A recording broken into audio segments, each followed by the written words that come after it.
Hello everyone, welcome back to my channel. I am Vaishnavi और आप देख रहे हैं the Vaishnavi method, as you all know. ठीक है।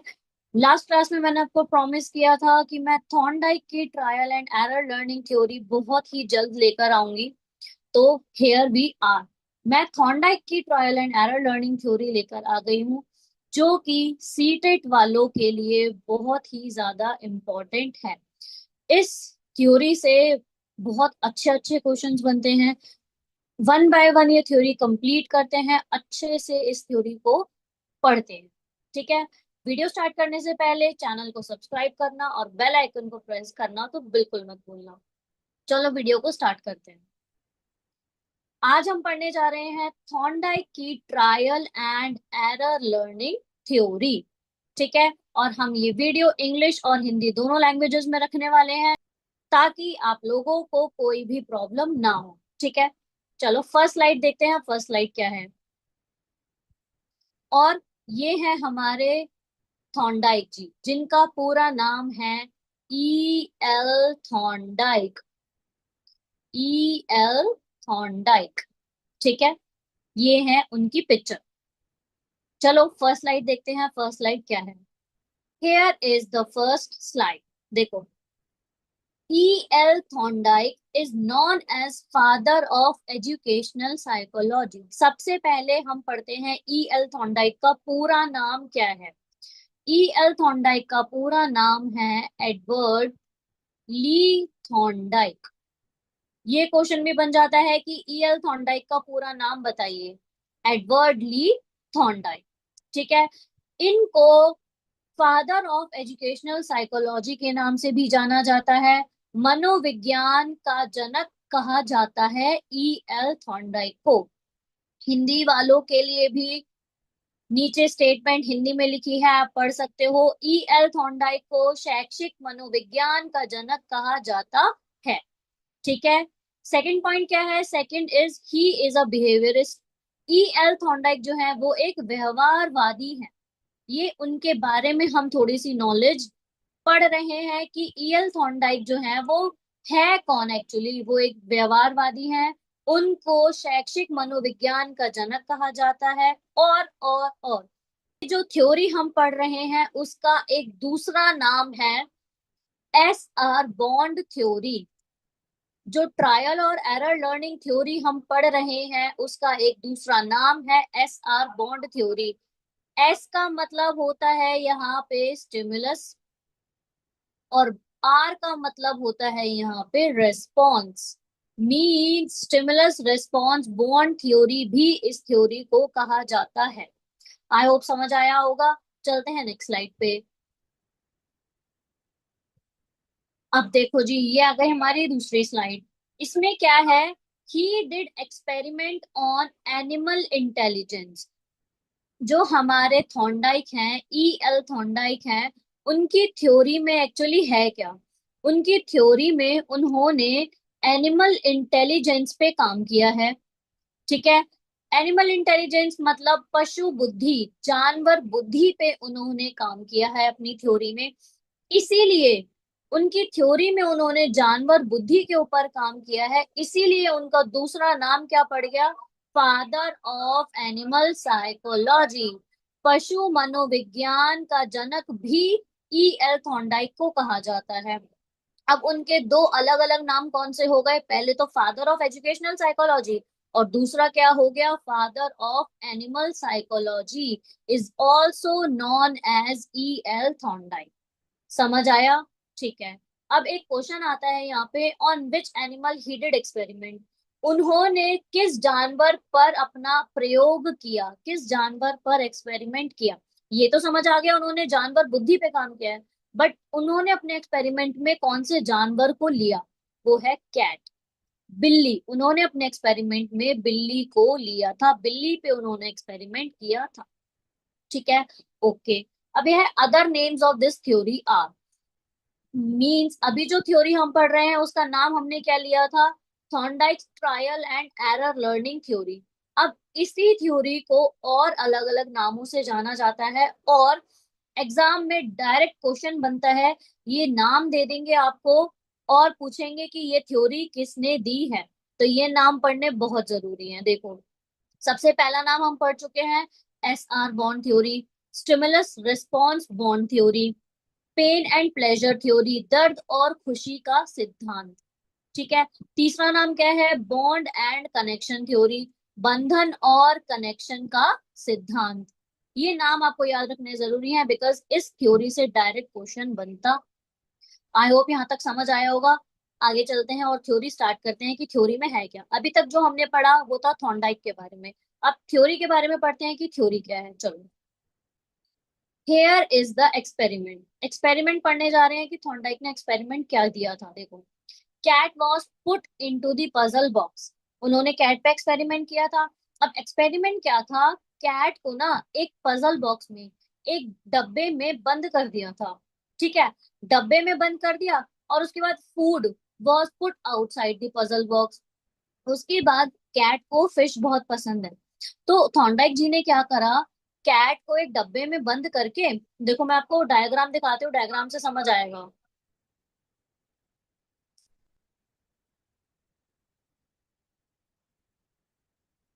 Here is the diagram. देखो, कैट को एक पजल बॉक्स में बंद कर दिया। ठीक है। अब पजल बॉक्स के बाहर रख दिया उन्होंने फिश को, फूड को पजल बॉक्स के बाहर रख दिया। अब क्या हुआ, जब कैट को दिखा कि बाहर खाना रखा है, तो कैट एकदम से पागल हो गई, उसको पजल बॉक्स से बाहर आना है वो फिश खाने के लिए। पजल बॉक्स से बाहर आना है उसको खाना खाने के लिए, इसीलिए वो बहुत ज्यादा ट्रायल्स कर रही है। मतलब इधर उधर भाग रही है बॉक्स के अंदर, इधर उधर, मतलब ट्राई कर रही है कि मैं कैसे उस पजल बॉक्स से बाहर आऊं ताकि मैं उस फिश को खा पाऊं। ठीक है। ये पजल बॉक्स के अंदर है लिवर। थॉर्नडाइक जी ने क्या करा, पजल बॉक्स में एक लिवर को लगा दिया कि उस लिवर का क्या है, वो लिवर ना गेट से कनेक्टेड है। गेट से कनेक्टेड है वो लिवर की, जैसे ही कैट उस लिवर को प्रेस करेगी तो गेट खुल जाएगा। अब कैट को तो नहीं पता कि भाई ये लिवर जो है वो गेट की चाबी है, कि मैं ये लिवर दबाऊंगी गेट खुल जाएगा। कैट को तो ये बात नहीं पता, वो इधर उधर भाग रही है, बस वो ट्राई कर रही है कि मैं कैसे गेट से बाहर आऊं। वो ट्राई कर रही है, ट्रायल, ट्राई कर रही है, और एरर, एरर क्या है, गलतियां कर रही है। एरर क्या कर रही है वो, कि वो बाहर नहीं आ पा रही बॉक्स से। और वो ट्राई क्या कर रही है कि उसको बॉक्स से बाहर आना है। तो इस थ्योरी का नाम यहाँ पे पड़ा ट्रायल एंड एरर थ्योरी, कि कैट जो है वो ट्रायल कर रही है, ट्राइज कर रही है कि वो उसको पजल बॉक्स से बाहर आना है क्योंकि उसको फूड खाना है। और एरर क्या है कि वो बाहर नहीं आ पा रही। तो ऐसे बहुत सारे ट्रायल करने के बाद एकदम से उसका पैर जो है वो पड़ा लिवर पे। लिवर पे पैर पड़ने के बाद एकदम गेट खुल गया, और वो बाहर आकर उसने खाना खा लिया। मींस देखो, अब यहाँ पे मैं आपको समझाती हूँ इस थ्योरी का नाम स्टिमुलस रिस्पॉन्स थ्योरी क्यों पड़ा। स्टिमुलस क्या है इसमें, स्टिमुलस है उसको मोटिवेशन मिल रहा है फूड की स्मेल से। मोटिवेशन मिल रहा है उसको फूड की स्मेल से, कि उसको वो फूड खाना है। स्मेल ऑफ फूड, कि उसको वो फूड खाना है। उसको भूख लग गई, उसकी फूड की स्मेल सूंघ कर उसको भूख लग गई और वो पागल हो गई कि मुझे फूड खाना है। स्टिमुलस तो हो गया यहाँ पे ये। रेस्पॉन्स क्या है, इस भूख से, क्या बोलते हैं, इस स्मेल से, खाने की स्मेल से उसके अंदर एक ड्राइव पैदा हुई। खाने की स्मेल से उसके अंदर, देखो मैं आपको दिखाती हूँ।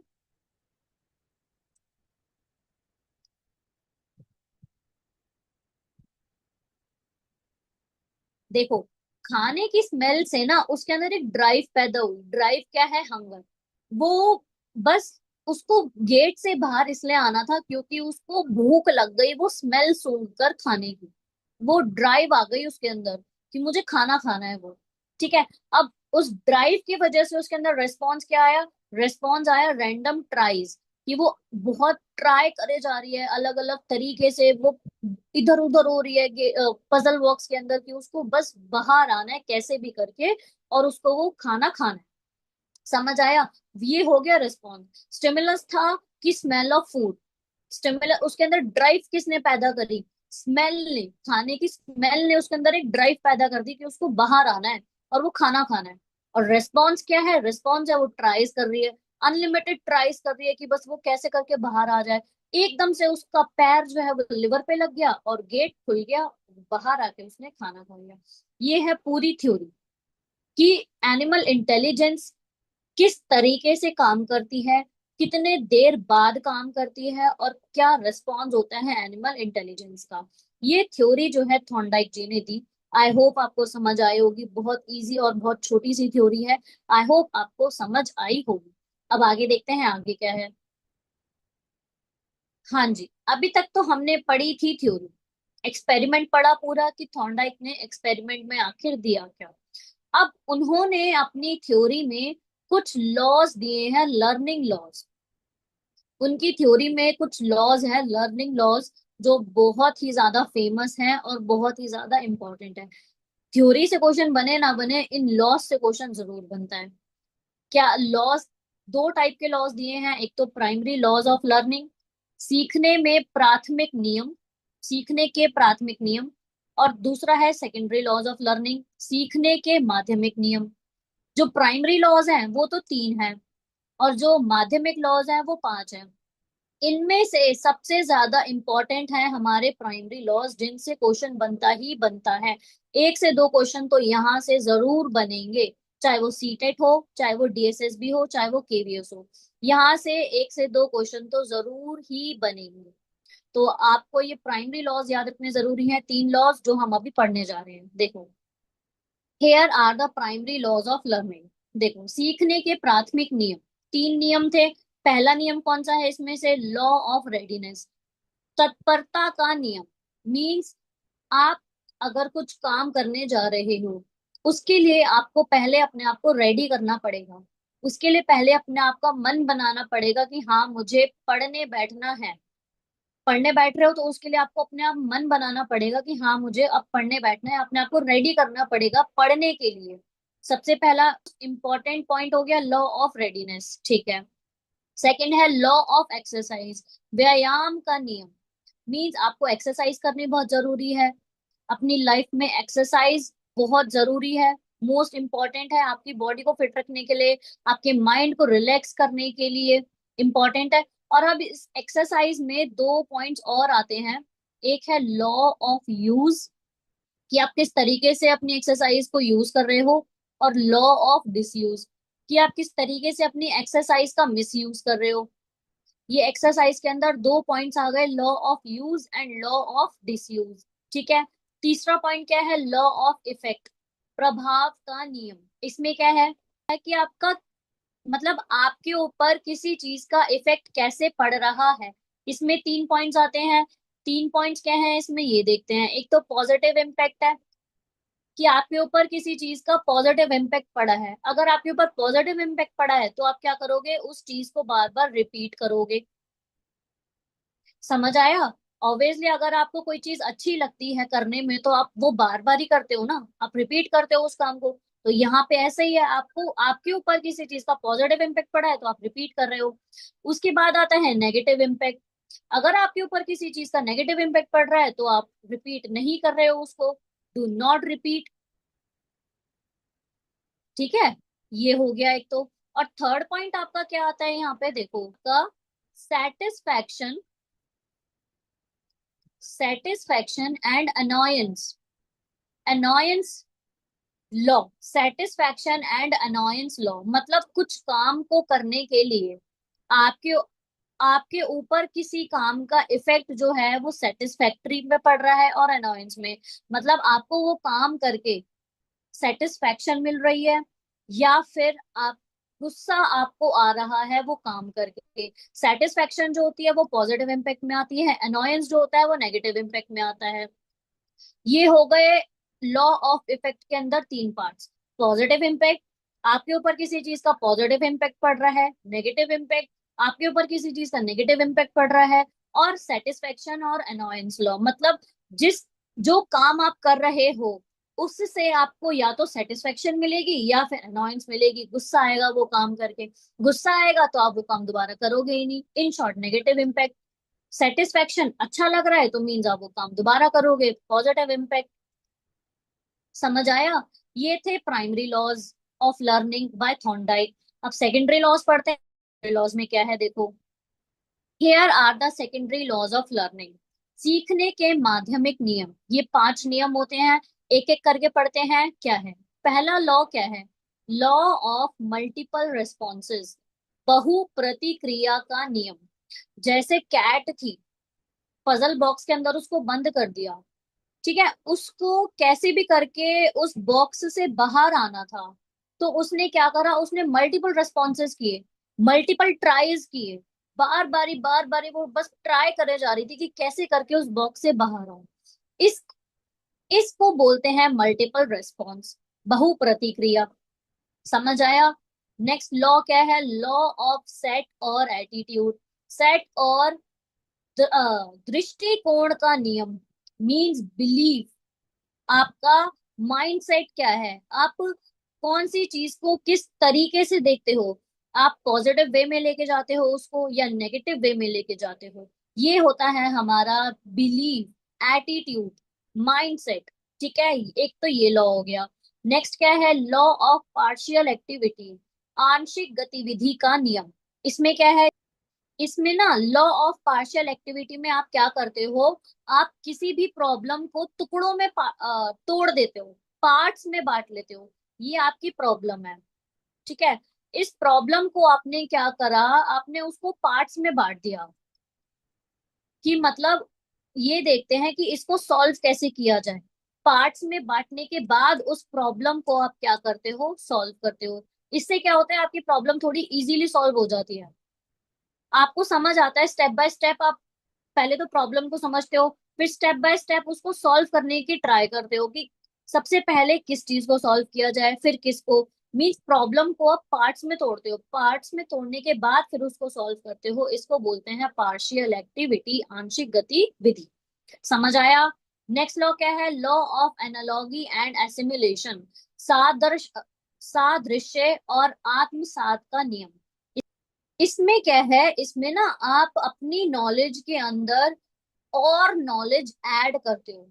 जैसे प्याजे में हम पढ़ते हैं, प्याजे में नॉलेज जो है वो पैकेट्स में बंधी होती है। ऐसे ही एसिमिलेशन, एसिमिलेशन का मतलब क्या होता है, आत्मसात का मतलब क्या होता है, आप अपनी नॉलेज के अंदर और दूसरी नॉलेज जो है ऐड कर रहे हो। To add knowledge, to add knowledge in your previous knowledge. जो आपके अंदर ऑलरेडी नॉलेज एग्जिस्ट कर रही है, उसी के अंदर आप और नॉलेज जो है वो ऐड कर रहे हो, is called assimilation. Analogy and assimilation law ये कहता है to add knowledge in your previous knowledge. समझ आया। नेक्स्ट लॉ, नेक्स्ट और लास्ट लॉ क्या है, लॉ ऑफ एसोसिएटिव शिफ्टिंग, साहचर्य स्थानांतरण का नियम। क्या कहता है ये, सबसे बढ़िया एग्जाम्पल इसमें है, लॉ समझते हैं। लॉ क्या है, law of associative shifting means अगर आपने कोई फंडा एक प्रॉब्लम सॉल्व करने में लगाया, ठीक है, ये थी प्रॉब्लम वन, ये प्रॉब्लम वन को सॉल्व करने में आपने जो टेक्निक अपनाई, आप उसी टेक्निक को सेकंड प्रॉब्लम सॉल्व करने में भी यूज कर सकते हो। Is called knowledge shifting, associative shifting. Means अगर आपने कोई प्रॉब्लम सॉल्व करने में कोई एक टेक्निक या फिर कोई एक फंडा अपनाया और सेकंड प्रॉब्लम भी आपकी उसी से सिमिलर है, तो आप वही फंडा सेकंड प्रॉब्लम सॉल्व करने में भी यूज कर सकते हो। इसको बोलते हैं एसोसिएटिव शिफ्टिंग, साहचर्य स्थानांतरण का नियम। समझ आया। नॉलेज को आप शेयर कर सकते हो, नॉलेज को आप ट्रांसफर कर सकते हो एक से दूसरे में। जैसे फैमिली होती है, फैमिली में क्या होता है, अगर एक की जैसी नॉलेज है, जैसा एटीट्यूड है, वो अपनी नॉलेज अपने बच्चों से शेयर करता है, तो बच्चों के अंदर भी वही नॉलेज आती है, वही बिलीव्स आते हैं, वही एटीट्यूड आता है। बोलते हैं ना कि कैसे संस्कार हैं, तो संस्कार कहाँ से आते हैं, वो माँ बाप से आते हैं। तो माँ बाप ने अपने संस्कार को अपने बच्चों को ट्रांसफर कर दिया, ये होता है एसोसिएटिव शिफ्टिंग। समझ आया। आई होप आपको ये थ्योरी अच्छी लगी होगी। अब यहाँ पे एक कॉन्सेप्ट और आता है जो इम्पोर्टेंट है पढ़ना, वो भी मैं आपको पढ़ा देती हूँ। देखो, here are the educational implications. शिक्षा के निहितार्थ। हर थ्योरी के एजुकेशनल इम्प्लीकेशन जरूर होते हैं। इसका मतलब क्या है, आपने ये जो थ्योरी पढ़ी, थॉर्नडाइक की ट्रायल और एरर लर्निंग जो आपने ये पढ़ी, इस आप पहली बात तो ये पढ़ क्यों रहे हो? अगर पढ़ रहे हो तो इसको अपनी एजुकेशन में आप कैसे यूज कर सकते हो, कैसे उतार सकते हो इनके एक्सपेरिमेंट को अपने नॉलेज में, और अपनी थ्योरी अपनी एजुकेशन में आप इस एक्सपेरिमेंट को कैसे यूज कर सकते हो, कहाँ यूज कर सकते हो। इसीलिए हर थ्योरी का एजुकेशनल इम्प्लीकेशन पढ़ना बहुत जरूरी होता है। पढ़ते हैं वन बाय वन। फर्स्ट क्या है, practice and repetition improves learning. जैसे कैट जो है उसने बहुत ज्यादा प्रैक्टिस करी, बहुत ज्यादा ट्रायल्स करे थे उस बॉक्स से बाहर आने में। ऐसे ही अगर हम उस कैट से सीखें कि practice makes a man perfect, ये तो हम बचपन से सुनते आ रहे हैं। तो प्रैक्टिस करते रहो, बार बार ट्रायल करते रहो, उस अ, जब तक आप अपना गोल जो है वो अचीव ना कर लो, तब तक प्रैक्टिस करते रहो, ट्रायल करते रहो, रिपीटिशन करते रहो। लर्निंग का पढ़ते रहो जब तक आप अपने गोल को अचीव ना कर लो। यहाँ पे हमने उस कैट से ये सीखा, ठीक है। अभ्यास और पुनरावृत्ति से सीखने में सुधार आता है, ठीक है। सेकंड पॉइंट क्या है, मोटिवेशन प्लेज अ की रोल इन रेडीनेस। अब उस कैट के लिए मोटिवेशन क्या थी? फूड की स्मेल। उस स्मेल से उसके अंदर हंगर पैदा हुई, ड्राइव पैदा हुई कि मुझे वो खाना खाना है। ऐसे ही अपनी लाइफ में कुछ मोटिवेशन लाओ, किसी को एस्पिरेशन बनाओ, किसी से सीखो, किसी को अपना मोटिवेशन बनाओ। कैसे, किस तरीके से आप मोटिवेट होते हो वो तो आपको खुद ढूंढना पड़ेगा कि आप किस तरीके से और किस से मोटिवेट होते हो।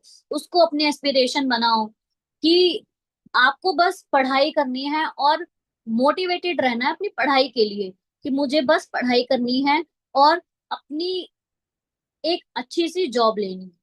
समझ आया? ये है मोटिवेशन प्लेज अ की रोल इन रेडीनेस। तत्परता में प्रेरणा महत्वपूर्ण भूमिका निभाती है। मोटिवेशन रहेगी तो आप रेडी रहोगे पढ़ने के लिए, ऑलवेज रेडी टू स्टडी, ठीक है। उस कैट से हमने यहाँ पे मोटिवेशन सीखी, उस कैट से हमने प्रैक्टिस और ट्रायल करना सीखा। अब क्या है, rewards and reinforcement strengthen learning. Obviously हम अपने हम पढ़ाई करते हैं। पढ़ाई किस लिए करते हैं? ताकि अच्छी सी जॉब लगे। अच्छी सी जॉब लगने का क्या है हमारा रीजन?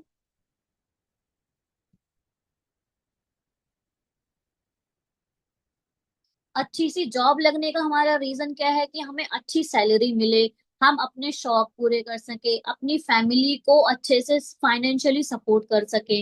ये हमारा रिवॉर्ड और रीइंफोर्समेंट ही तो है।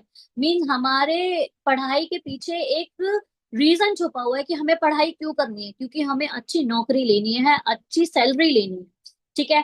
तो ऐसे ही रिवॉर्ड और रीइंफोर्समेंट जो है वो स्ट्रेंथन करती है लर्निंग को। मीन्स उस कैट के लिए रीइंफोर्समेंट क्या था? वो फूड जो बाहर रखा हुआ था बॉक्स के, वो फूड उसका रीइंफोर्समेंट था कि आप ट्राई करो, ट्राई करके गेट खोलो बॉक्स का और गेट खोल के बाहर आओ, अपना खाना खा लो। ये था उस बॉक्स, उस कैट के लिए रीइंफोर्समेंट। और हमारे लिए रीइंफोर्समेंट क्या है? जॉब लेनी है, उसके लिए पढ़ाई करनी पड़ेगी। उस कैट से हमने कितना कुछ सीखा इस थ्योरी में, ये देखो। लास्ट क्या है, errors are natural and part of learning process. त्रुटियां जो है वो स्वाभाविक हैं और सीखने की प्रक्रिया का हिस्सा है। मींस अगर कोई बच्चा गलती कर रहा है तो उसको गलती करने दो, आप उसको मत टोको, गलती करने दो। गलती करने से बच्चा जो है वो सीखता है, जितनी गलतियां करेगा उतना सीखेगा बच्चा। जो एरर्स हैं वो पार्ट ऑफ लर्निंग माने जाते हैं, कि बच्चा गलती करेगा, गलती से ही सीखेगा। समझ आया? अब उसने कैट ने क्या करा, कैट ने बहुत ट्रायल करे, ट्रायल करके वो फेल हो गई। क्यों? क्योंकि वो बहुत ज्यादा इधर उधर भाग रही थी, बाहर निकलना था उसको। उसको तो नहीं पता कि लिवर प्रेस करना है और गेट खुल जाएगा, मैं बाहर निकल जाऊंगी। उसको थोड़ी ना पता है ये बात। तो उसने क्या करा, वो एरर करती गई, ट्राई करती गई, और उसका ट्रायल फेल होता रहा, तो वो बार बारी एरर्स कर रही थी। अब एक बार क्या हुआ, गलती से उसका पैर लिवर पे प्रेस हो गया, लिवर पे प्रेस हो गया, गेट खुल गया, वो बाहर आ गई। तो मीन्स क्या करा उसने, अगर अब आप उसको दोबारा उस बॉक्स में डाल दोगे ना, तो उसको पता लग गया भाई मुझे बाहर कैसे आना है, उसको लिवर प्रेस करना है और गेट खुल जाएगा, वो बाहर आ जाएगी। उसने ट्रायल से वो सीख लिया कि अगर आप मुझे दोबारा इस बॉक्स में डाल दोगे, मैं लिवर प्रेस करूंगी, मैं बाहर आ जाऊंगी, गेट खुल जाएगा। तो उसको वो समझ आ गया, उसने सीख लिया, एरर से उसने सीखा कि मुझे कैसे बाहर आना है। ऐसे ही बच्चा एरर से सीखता है कि मुझे अब क्या करना है। इसलिए आप बच्चे को कभी भी मत रोको गलतियां करने से। समझ आया? ये थी हमारी एजुकेशनल इम्प्लीकेशंस। अब आगे क्या है, बस एक लास्ट कॉन्सेप्ट और है, हमारी थ्योरी खत्म। देखो ये है कंक्लूजन, इस थ्योरी से कंक्लूजन क्या निकला, निष्कर्ष क्या निकला, देखो। Thorndike trial and error learning theory emphasizes the role of practice, motivation and reinforcement in education. Thorndike परीक्षण और त्रुटि शिक्षण सिद्धांत शिक्षा में अभ्यास, प्रेरणा और सुदृढ़ीकरण की भूमिका पर जोर डालते हैं। थॉर्नडाइक जो है वो ट्रायल और एरर लर्निंग पे जोर डाल रहे हैं कि आप ट्राई करते रहो, एरर करते रहो और सीखते रहो, लर्न करो। ये है उनका कंक्लूजन। सेकंड क्या है, it laid the foundation for behaviorist approaches and remains influential in modern teaching methods. इन्हें व्यवहारवादी दृष्टिकोणों की नींव रखी और आती है क्या बोलते हैं आपका वो, इनकी जो थ्योरी है, की जो थ्योरी है वो मॉडर्न टीचिंग मेथड्स में काम आती है। मॉडर्न टीचिंग मेथड्स में हम इनके कॉन्सेप्ट को यूज करके बच्चों को पढ़ाते हैं, उनके एरर्स को पार्ट ऑफ लर्निंग मानते हैं और उनको डांट नहीं पड़ती गलतियां करने पे। समझ आया? ये थी हमारी थॉर्नडाइक की ट्रायल और एरर लर्निंग थ्योरी, जो हमने आज एक ही वीडियो में पूरी कंप्लीट कर ली। आई होप आपको समझ आया होगा, ये वीडियो अच्छी लगी होगी। अगर आपको ये वीडियो अच्छी लगी, ज्यादा से ज्यादा अपने दोस्तों के साथ शेयर करना जो सीटेट की तैयारी कर रहे हैं, मोस्ट इम्पोर्टेंट है ये।